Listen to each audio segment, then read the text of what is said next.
Welcome to the USMCA in effect and what the deal means to Arizona. My name is Holly Mexner. I'm the Executive Director of the Canada-Arizona Business Council. We are so delighted to have with us today the Consul General out of Los Angeles for Canada, Zaib Shaikh. Zaib, thank you so much for being with us. Thanks for having me. It's great to be part of this series. Thanks, Holly. The Consul General Office is doing this series with a number of different bilateral organizations. And so today, obviously, the reason that I get to be a small part of this is because they will be interviewing our founder and CEO of the Canada-Arizona Business Council, Glenn Williamson. A man, a few words, there you have it. And with that, I'm going to mute myself. Again, if anyone has questions, feel free to submit them on the Q&A, and I will let Zaib and Glenn take it away.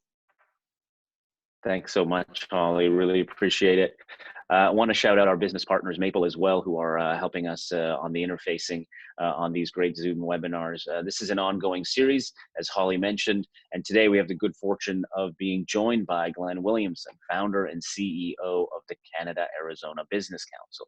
Of course, you may not know this, but we know this very well here out of our offices in Los Angeles, is that Glenn also serves in his personal capacity as our great partner and honorary Consul General of Canada in Arizona. And it's in that capacity, in both capacities really, that we get to join Glenn today. And he's going to take us a little bit on a conversation on what USMCA means for the Canada-US relationship, and more specifically, obviously, what this all means for the Arizona-Canada relationship, community, business, individuals, and organizations. So this is going to be a great chat. Looking forward to it, Glenn. But before we get into the nitty-gritty, I was hoping that you could give us a little bit of description of what the CABC is all about. Of course, give a little bit of history of you personally and kind of how this all came about, and then we'll take it from there. Zaib, thank you very, very much. Holly, thank you very much for coordinating. Beryl, Arwin, the whole team in Los Angeles. We're thrilled to see this kind of activity occurring.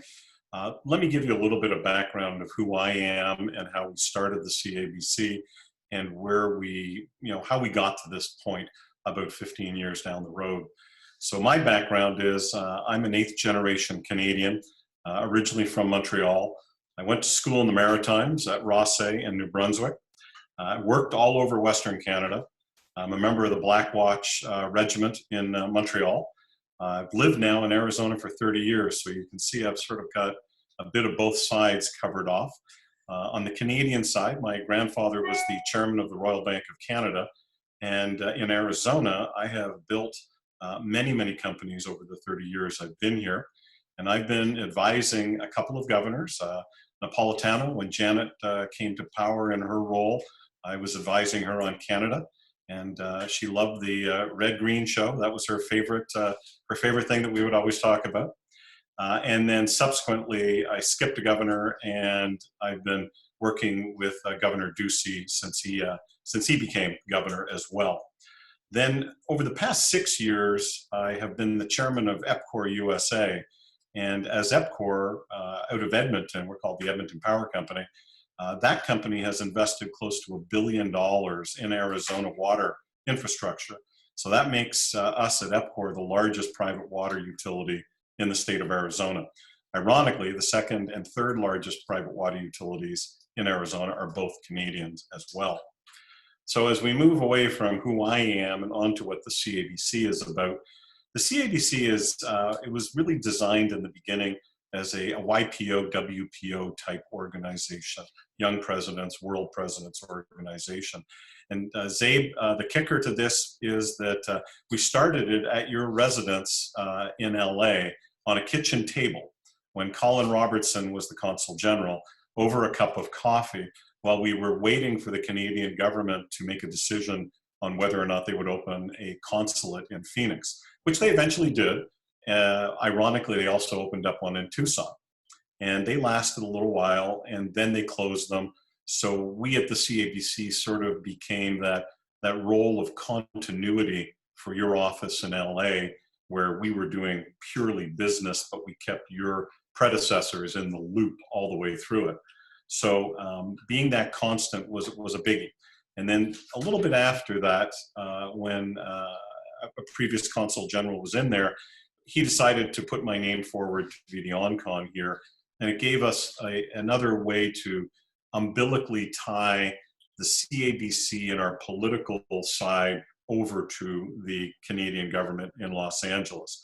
Because we as the CABC, even though we're a 501c6, which allows us to be a lobbying group, we're pretty careful about that. And we let the professionals really step in. So another thing that we're different than most other organizations is we limit ourselves to 125 members, period. That's all we're having, and that's about it. And all of those are C-suite levels. Most of them are CEOs that are members, and that is something that, because we're razor focused and we go about a mile deep on Canada, Arizona issues only. So we're very razor focused on that. We don't bleed out into other states. We do get involved in some topics once in a while. And irony of ironies, Zaib, we work extremely closely with the Canadian American Business Council in Washington, D.C. with Scotty Greenwood. And we love her to death. And many times when we're in political scenarios, we punt it over to Scotty and say, can you give us some parental supervision on this at a national level? And she goes ahead and adds to that. And usually whenever we do that, we simultaneously let your staff know about that. So our focus is really bilateral business activities as they relate to tourism, trade, and foreign direct investment. So we have about 450 Canadian companies here and about 150 Arizona companies up in Canada. And our motto within our organization, which was created by a dear, dear friend of ours in the very beginning, was we wanted to have 1 degree of separation from anyone we need to talk to in Canada or Arizona. And then what we will do for our members is we will make a singular introduction, confirm that that is done, and then we get out of the way because we're all running our own businesses and doing things. And we allow the 2 individuals that wanted to meet and get about their business and what it is they do. So we at the CABC are completely virtual. Holly is talking to you from her summer home in the Hamptons, so she's keeping an eye on us from there. And she really runs the show and keeps me doing what I need to be doing. So to her, as our executive director, I can't thank her enough. So the actual motto of and our raison d'être as the CABC, c'est maintenant je parle français tout le temps. We should or could break into French, but I'm going to guess that most of our group here is Anglophone. So the Canada-Arizona Business Council, I'll read this part, I apologize, is a 501c6 digital and virtual nonprofit Arizona corporation whose sole purpose is to increase bilateral trade, investment, FDI, between Canada and the state of Arizona.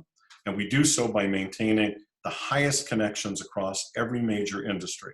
The CABC represents, not members, but represents 450 Canadian companies operating in Arizona and about 150 Arizona companies, as I mentioned earlier, operating in Canada. The council is sanctioned by both the state of Arizona and the Canadian government with the blessings of people like yourself, Zaib, thank you very much, with a mission to assist and facilitate through various means and ways the commercial and social interaction of individuals, companies, and organizations in pursuing cross-border relationships to increase business, support trade, and grow investments. The council is the voice of Arizona business in Canada, as well as the voice of Canadian businesses in Arizona. I'll turn it back to you, Zaib. Thank you. That's great, actually. Thanks so much, Glenn. That gives a real, not only comprehensive sort of origin story, but also in terms of what the council's really meant to encompass and broadcast. And so if we can take it a little bit further now, actually, great segue from you. Thank you. Giving us a little bit of the glimpse of that membership and that representation you talked about. You know, are there any Canadian companies among your membership or that you represent whose contributions to the economy you want to highlight or some of the workings that you do with your members that you want to highlight. And then we can move on to kind of bigger, expansive things. But I thought we just kind of drill down a little bit into some of your members and some of those companies that you represent, as you said. So, interestingly enough, Zaib, one of the reasons of the CABC has been to take what was a loose group of companies that nobody had ever put into a box and said, who are these Canadian companies? And we did that. And it cost us a lot of money to do it over the years, and it took a decade to do it. But we now can sit here and very closely analyze Circle K, for example, Alimentation Couche-Tard out of Montreal. Circle K has 750 stores in the state of Arizona and is the largest seller of gasoline in the state of Arizona. So this organization, when COVID-19 came along, was one of the very first organizations to instantly offer all sorts of benefits to firefighters, police, and nurses and doctors. They stepped right to the plate and impressed everybody out of the chute.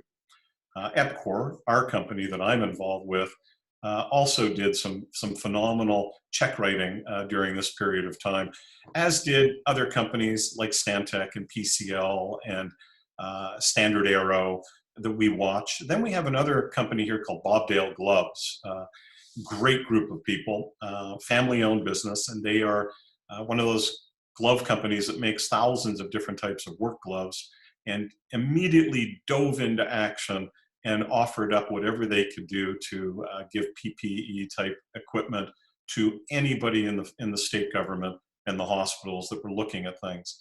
So we're finding that these Canadian companies employ in the hundreds of thousands of employees, well over 100,000, and your staff would know some of those numbers as well. And they have really stepped to the plate by not taking a lot of money out of the US federal government, and they have stood proud. They've had their workers do what they need to get done. They've stayed low key, and they've gone about their business of helping the state of Arizona at every level they can. We did a poll of about 60 of them, and I was really thrilled to hear the positive nature in which many of these people spoke and how gracious they were to the American hosts that they are here in the state of Arizona. So it was really wonderful to hear. That's amazing. Thank you for that. You know, I think folks obviously understand the Canada-Arizona connection when they hear of that idea of the snowbirds and those good tourist visitors and folks living there. But that idea of what Canadian companies are doing and how they're responding, whether on a general level or, as you touched on, what's happening with the pandemic, it's really important, and also shows that idea of the linkage being beyond not just borders, but beyond circumstances. And that's key. And one of the key circumstances that we've been all dealing with before the pandemic, even, and kind of what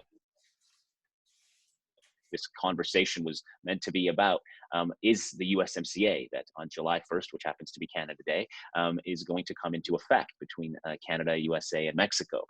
You as Honorary Consul General, but obviously you as the head of the Business Council, were an integral part of those negotiations as they related to Arizona and what was going to be happening, and of course your close connectivity to Mexico. So do you want to maybe give the crowd a little summary of how your organization galvanized that support within Arizona during the negotiation process? And, you know, please, obviously, feel free to name a few of those stakeholders and partners on any federal, state, local level that you want to shout out, because I think, again, the audience will be happy to know how these things come to play. Even though this is some sort of an expansive agreement, how does it really play as it relates to Arizona in particular? So, Zaib, I think one of the things that I would like the takeaway for people in the audience to understand is that Arizona's proximity to Mexico is extraordinary. The governors of Sonora and Sinaloa and Chihuahua are all talking to the governor here, and we have the Arizona-Mexico Commission, head up by a brilliant young man by the name of Juan Ciscomani, who works for the governor. And if you went back 7-8 years ago, it was pretty Mexico-centric. And the governor, this governor, has done a magnificent job of pulling together Canada and Mexico and creating almost a trilateral model in the state of Arizona, where we get, because of our relationship with you, we can bring things together at an extraordinary rate of Canadian interests. We have about 80 Canadian companies operating in Arizona, in Mexico, in northern Mexico. We have the Sobeys of the world and the Loblaws of the world importing enormous amounts of agriculture and food products out of Mexico up this way. We have enormous amounts of aerospace activity going back and forth. Mining is massive, and Canadian mining companies that operate here are operating in Mexico. So it's very important. The Arizona Chamber of Commerce and Glenn Hammer, another person I hold in the highest regard because of the work that he does politically, especially, and he is a constant source of support for our organization to make sure that we are linked in at every level, along with Juan at the Arizona Mexico Commission. And then another friend of ours is someone I've known for many years, Steve Zystra, who runs the Arizona Tech Council. And I was there in the formulation of that 30 odd years ago. And I sit down and I look at this, and the amount of work that is going on in Hermosillo and Arizona and all the way up to Toronto and Vancouver. And Steve and his team are working, pulling that together. So from a nonprofit point of view, we all work intricately. The Arizona Hispanic Chamber and I work very close together. The Black Chamber, we are completely integrated, whether it's ethnically or whichever way you want to look at it. And our goal is using Arizona as this catalyst, as a shining beacon of how Canada and Mexico can operate with a state in the union. And that's a big one to us. The governor has given us blessings at every level, and we couldn't ask for a better scenario with Doug Ducey. Both McSally and Sinema have also done this. So both senators, we're in touch with them all the time, and your offices as well. And pretty much almost all the congressional members we stay in very, very close touch with. But here's the sleeper that we did a couple of years ago. And that was, as the CABC, we recognized that the mayors of the cities were really, they were the bread and butter of the relationships that go on the ground at the street level. So we sat down, and a group of mayors became members of our council, and only the mayor is the member, and then they assign one or two people around, because in our meetings we only have a primary member and an alternate member. But with the mayors, we have had an incredible relationship to get down to the grassroots of what Canada, Canadians, Canadian companies, and Canadian investment means to their communities. And almost to a T, they are astonished, amazed when they actually see the size and the scope, because most Canadians have such humility that they blend in, and they just want to be a good neighbor, and they don't draw too much upon themselves. Well, we add a little light to that, and what we've done is people will go, I didn't know that was a Canadian company, or I didn't know that was a Canadian. The head of our Commerce Department for the state of Arizona grew up in Northern Ontario. The editor of the Business Journal grew up in Canada. He's a Canadian. And so we find these very well-positioned Canadians who love the state of Arizona, love the United States, and have a heritage with Canada, and it becomes a perfect melting pot for us. Thank you, Glenn. That gives a nice overview in the linkage, not only, as you said, on the local and state and federal level from an Arizona perspective, but that idea of how Canada and Mexico fit into the Arizona identity is really key. And obviously you touched on a little bit earlier on what's happening with the pandemic. And so I'd like to ask you, let's address that. That is the greatest elephant in the global room, as they say. We're all dealing with it. Global supply chain, borders, businesses, industries pivoting, as you talked about earlier in generating PPE. So as Arizona begins its recovery and its reopening phase, what does that economic outlook, look like from your perspective in the short and long term? And can you give us an example or a couple of how or what kind of impacts the COVID-19 pandemic has had on locally based Canadian businesses or businesses that do work in Canada? Well, I think everyone, Canadian or not, is adapting. And the question is whether they're adapting the right way or the wrong way. And I don't think nationality has much to do with that one. I wish it did, but I don't think it does. I think there is a group of people that just don't buy into it, and there's a group that do. I'm hoping that the latter is the larger group. And I think that as the numbers in Arizona are raising and going up, I'm hoping that more and more people are paying attention to that. As for the Canadian companies, in our discussions with them, I've found that pretty much most of them, like most good Canadians, are law-abiding, and they do what they're asked to do, and they step up when they're asked to step up. I think that is a genetic and a lifestyle thing that comes out of Canada. Not only do we want to be liked, but we want to do things the right way, and we want to follow the rules. It's a Canadian trait that I'm very, very proud of. If you take a look at what we're doing, how we've done it in the CABC, as you know, I'm extraordinarily fortunate to have a talented executive director running our organization for us. And Holly spends a lot of times doing things on this specific subject. She's providing resources to Canadian companies for emergency wage subsidy services that they may qualify for, that they may not be aware of. She's providing connectivity for Canadian companies to resolve residency issues due to travel disruptions and making them aware of that. We keep an updated resource page on our website that we never used to do before the pandemic, by the way. But now, Holly thought it was a very good idea, and I concur with her, to make all of this available so that the larger, broader scope of people that are outside our 125 members can actually get this. So historically, we never used to do that, but during the pandemic, we've adjusted the CABC to be a resource for many of those Canadian companies that are down.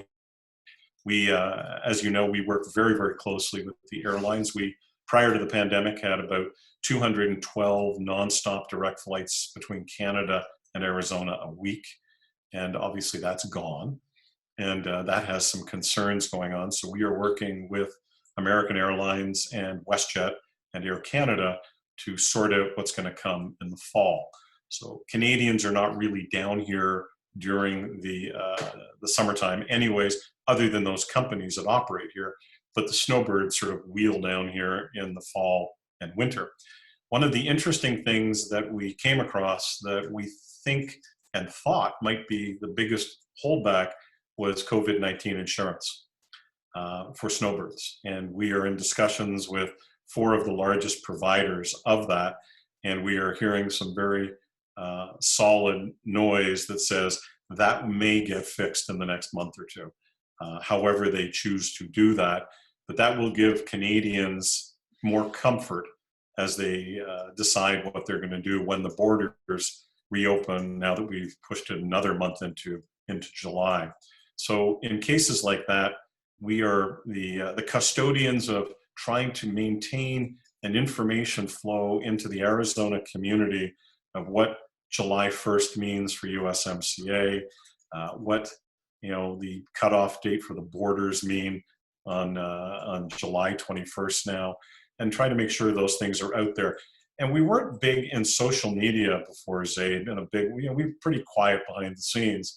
We stepped that up, and I'll be honest with you, you personally and a couple of your staff have been a catalyst for me personally to step it up and try to follow your role.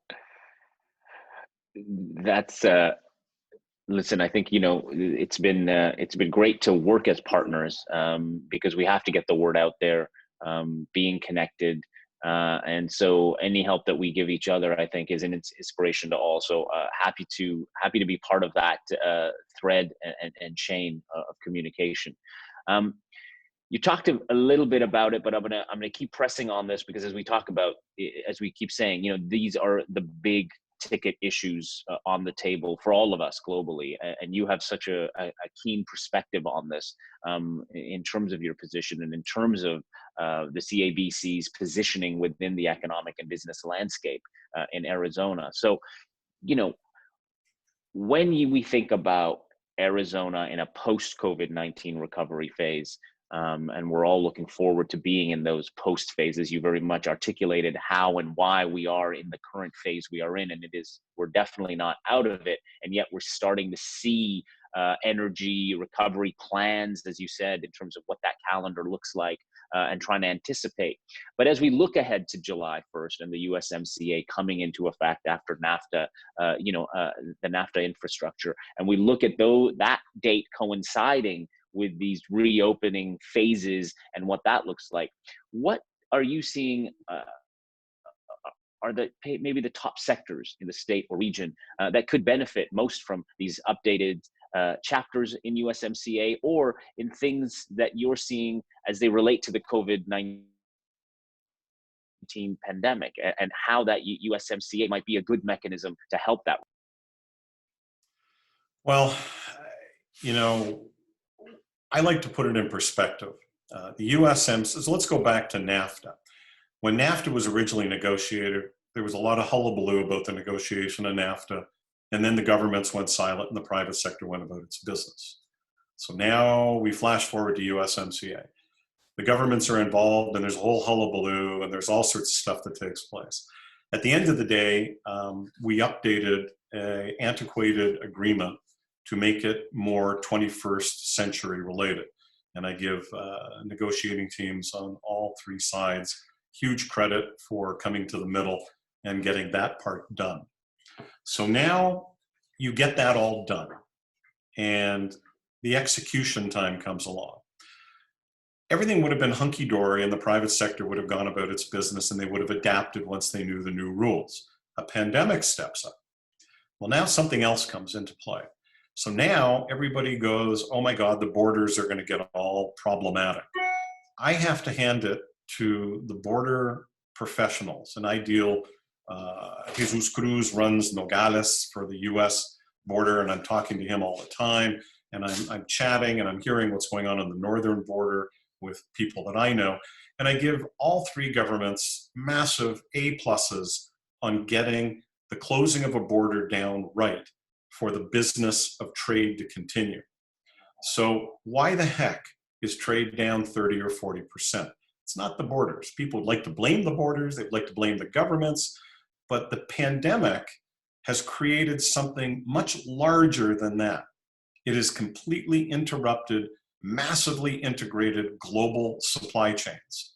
So these supply chains are now broken because of different rules and regulations on COVID-19 in different countries, which affect different factories differently, therefore interrupting what was once a very homogeneous, wonderful global supply chain.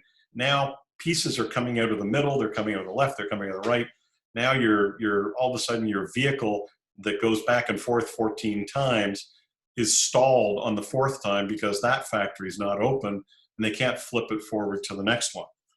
So irony of ironies, as I was preparing for this morning, the Business Journal ran an article by a buddy of mine, Girish Rishi, who is the CEO of JDA Software here. And he brought up a name that I'm very intrigued with, Joseph Schumpeter, who is an Austrian economist. And so I'm going to read this to you and to the people that are on this Zoom call, because I believe global supply chains, and therefore North American supply chains, are in trouble. So what he describes is creative destruction as the process of industrial mutilation that incessantly revolutionizes the economic structure from within, incessantly destroying the old one and incessantly creating the new one. Creative destruction theory treats economics as an organic and dynamic process. So based on this, and by the way, this was written, he lived 1883 to 1950. But I believe it is no different than if you're bringing ships in the late 1800s across and you have a component for a product and all of a sudden your ships stop, doesn't matter how good your borders are. So COVID-19 has created a global disruption of global supply chains that we are not immune to in North America. Now, for those people on the call that really want to get into USMCA, I am going to recommend Dickinson Wright and Dan Ujko, who we all know on the call with the Canadian government. He is doing a five Zoom series that you want to go 20 miles deep on USMCA, it's all there and available to you. I am much more interested in, I think all of that's going to be fine and worked out. I am way more interested in solving this supply chain problem that very few people are talking about as it's now bubbling to the surface, because inventories and warehouses are now going away and supply chain refilling and replenishment is now coming into play. And they're finding, guess what? We can't get XYZ part from, from Sinaloa, or we can't get that part from Toronto, and we can't get that coming out of Detroit. And that, to me, is the big thing we have to really pay attention to now. Interesting. That's a good perspective, and we're hoping that, obviously, as you said, the mechanism that's in place, that USMCA mechanism, is going to allow for ease of when that supply chain is ready, however that supply chain is ready, and however that continuity can occur. And good shout out on that series of Zooms that are going to take people further into what USMCA is. So this has been a great conversation for my part. I know that I've gotten to ask you a few questions, but definitely those the hotlines, as they say, are burning up. So I'm going to try to get to some questions here as well. And let's take a look at this. All right.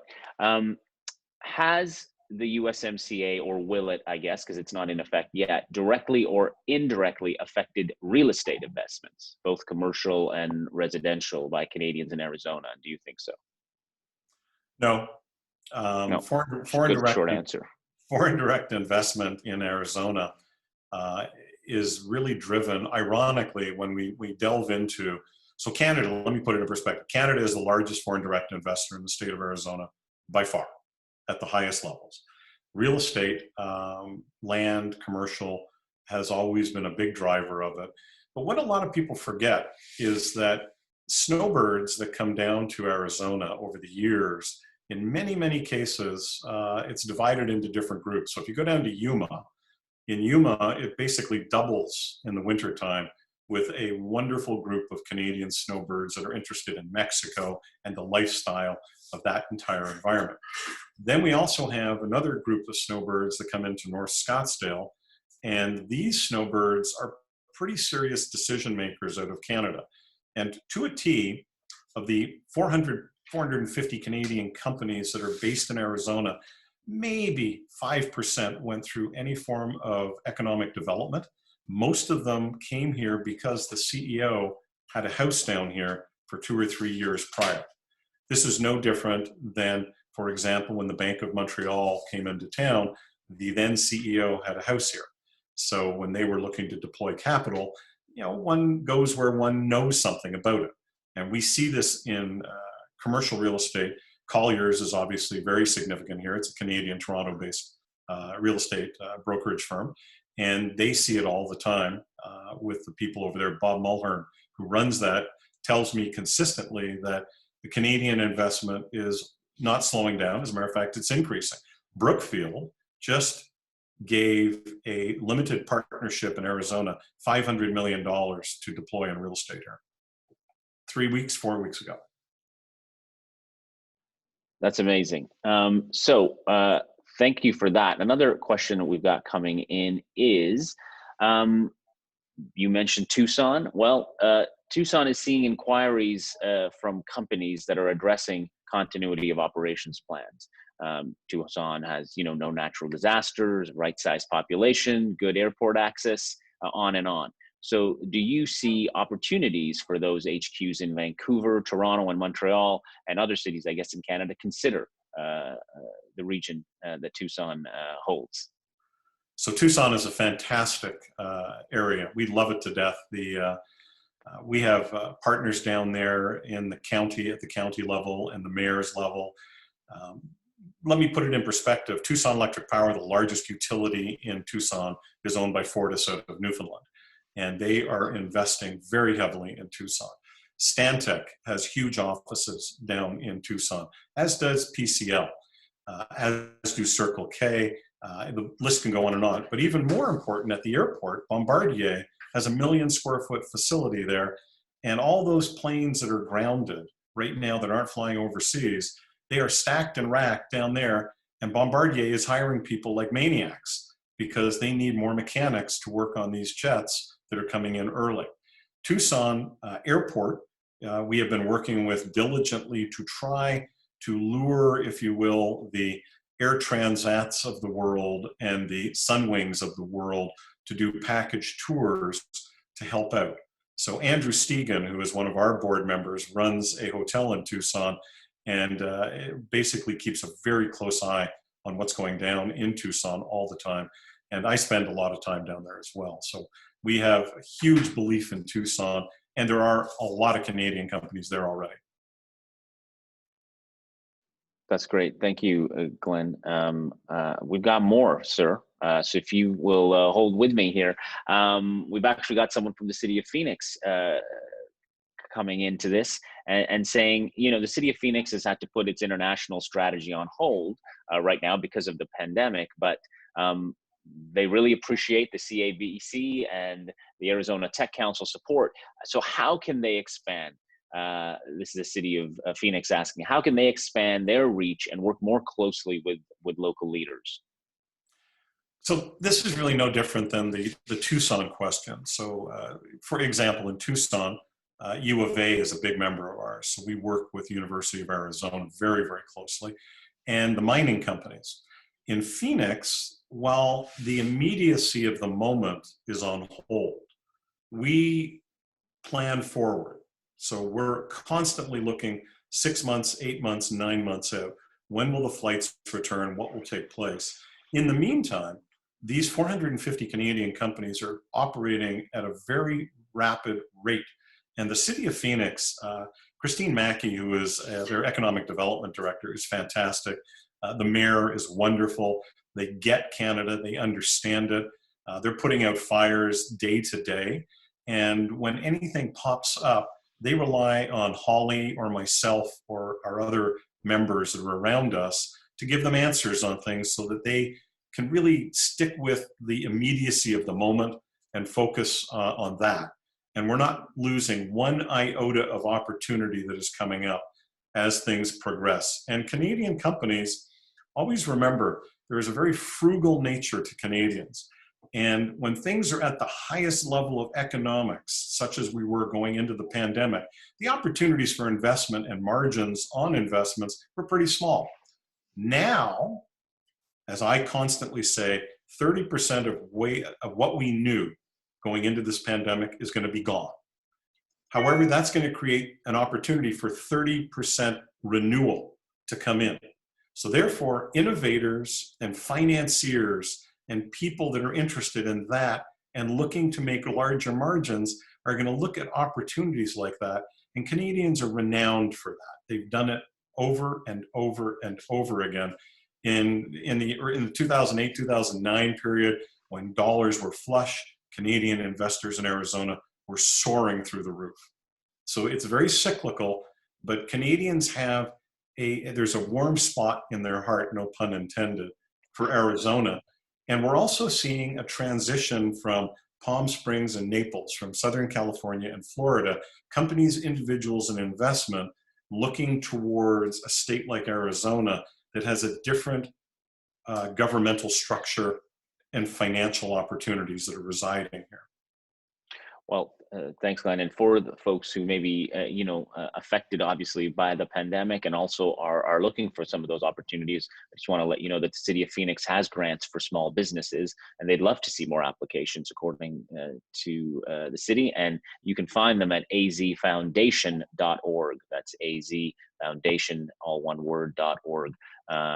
Now, another question coming up on the USMCA and SMEs. How does that SME section of USMCA relate to, or how can it benefit women entrepreneurs in Arizona? So we have, as a man who has a woman running our executive, as our executive director of our organization, I am extraordinarily interested in that subject. As a father of daughters, I am extraordinarily interested in that subject.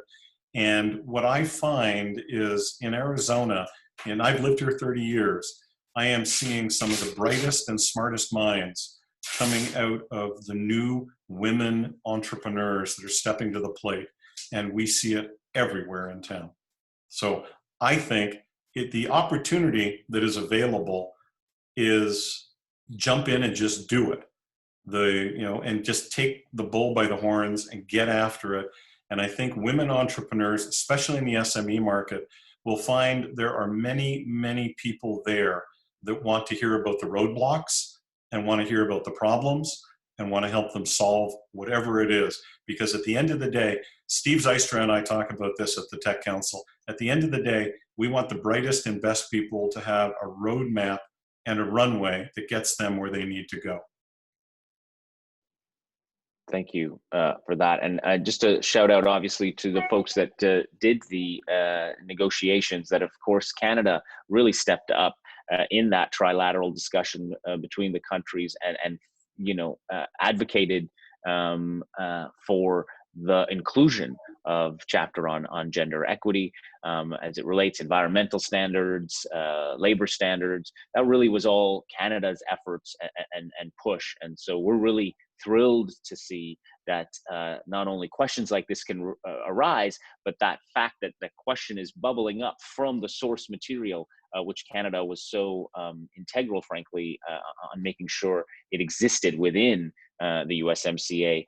As you said, Glenn, earlier, it's a modern agreement, and these kinds of aspects just were not in NAFTA, which we're making it an outdated agreement, in spite of the fact that it was obviously a very successful agreement for all the countries. This is going to be even better.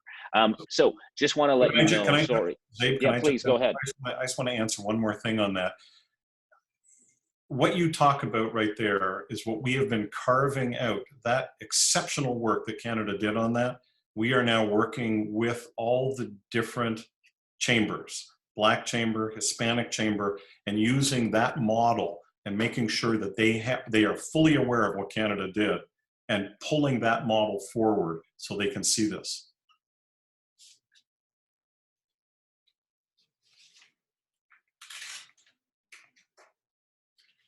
Thanks, Glenn. Sorry, just getting one of our final questions, although it's more of a statement, I guess, based on what you mentioned about Colliers. Colliers just stated that they expect up to 1 billion square feet of new industrial space coming online in North America in the near term due to supply chain issues and appetite for nearshoring. So that's a little update on that at any rate. So I want to talk a little bit about the business sectors that you think are maybe ripe for Canadian business and investment in Arizona, to give folks a bit of that picture. And also, in what ways would you encourage maybe those in Arizona to look into doing business with and in Canada, as we look to, obviously, the borders opening up more, the recovery efforts going into full effect, and that magical date of July 1st when USMCA comes into effect? Well, when someone thinks of Arizona, they don't think sometimes that technologically. So I think that Canadian companies, one of the great things they need to pay attention to is the cybersecurity that is going on here is exceptional. We have alternate energy companies all over the map. We are becoming rapidly a hub for electric vehicles, I should say, electric vehicles with with Tesla and all the different ones that are building manufacturing plants here. So I encourage Canadian companies that are looking at Arizona, don't look at it as just a great warehouse place for Los Angeles, that there is some serious intellect here at the universities, and there are some phenomenal software development activities going on here. And then one of the things that we sort of never hear about, but we hear about, and that is because we are an aerospace hub, and I sit on the Arizona Aerospace Association with Mignon Hollis. One of the things that we have here is a ton of classified work going on, but there is a lot of aerospace spin-off activity going on here. And what just transpired with Elon Musk and what he did, unfortunately, you know, things happened globally, and I do not believe we really, really, really got to think and look at what just transpired with that bird they put up there to dock with the space station. You know, we have Electromechanica, which is another Canadian company. It's a 3-wheel electric car. Just announced yesterday, if I remember correctly, their new showroom in Fashion Square Mall, and they're looking at actually building out a manufacturing plant here. Wow, that's very cool. Now, obviously, there's no greater symbolism of how trade is in Canada's DNA than to have USMCA, as I have said, coincide with you know, July 1st, and it happens to be 153rd anniversary of Canada's Confederation as well. So even though we're in this kind of more virtual world and we're looking to recovery and more people being out there and together, are there any, do you want to give us any tidbits on what you might be planning or how you might be planning to celebrate this year, whether it's with the council or on your own with family, celebrate this year, given those two dates, those two occurrences are happening on July 1st? So I can't let the cat out of the bag, but we do have something planned. It is virtual, and it does take advantage of this incredible agreement and Canada's moment of birthday. So we are planning something. We will notify people of it, and we will be pushing that out probably in the next 3 or 4 days. That's amazing. Looking forward to seeing that, of course, and looking forward to hopefully getting to join you virtually.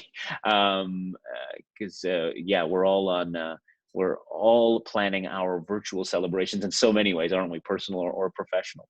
Now, speaking of that, you know that the Consul General, my predecessors, and now with me in the position, and the consulate teams, we always get to have amazing delegations that partner up with you and Holly and the team to be in Phoenix for the annual Canada at Capital, Canada Days at the Capital advocacy trips. We meet with the governor, thanks to you, Glenn and Holly. We have a great relationship with the governor's team, state legislatures, and of course we host a Canada Day reception. So any topics you think that those in Arizona would want to hear from us about, or how we can focus better our advocacy, whether it's on this year looking outside and on recovery plans, or further down the road as USMCA really starts going at it?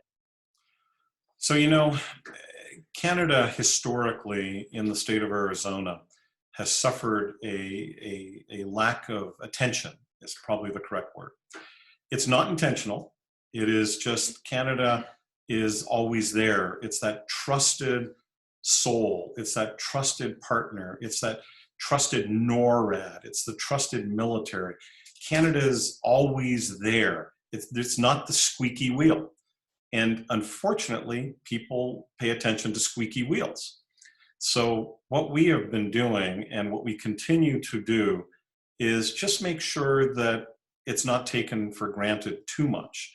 And I think your constant presence and reaffirmation of this relationship, this unbelievable relationship. There's the only relationship like it in the world that goes on between Canada and the US, is that we care and they care. And people once reminded go, oh gosh, yeah, my cousin came from, Thunder Bay, or my other buddy has a house up in Montreal, or my kid's going to school in Toronto, and vice versa. So I think It's just a matter of being awareness, top of mind, typical Canadian fashion, not over the top, just there, in true elegance, the way Canada does it.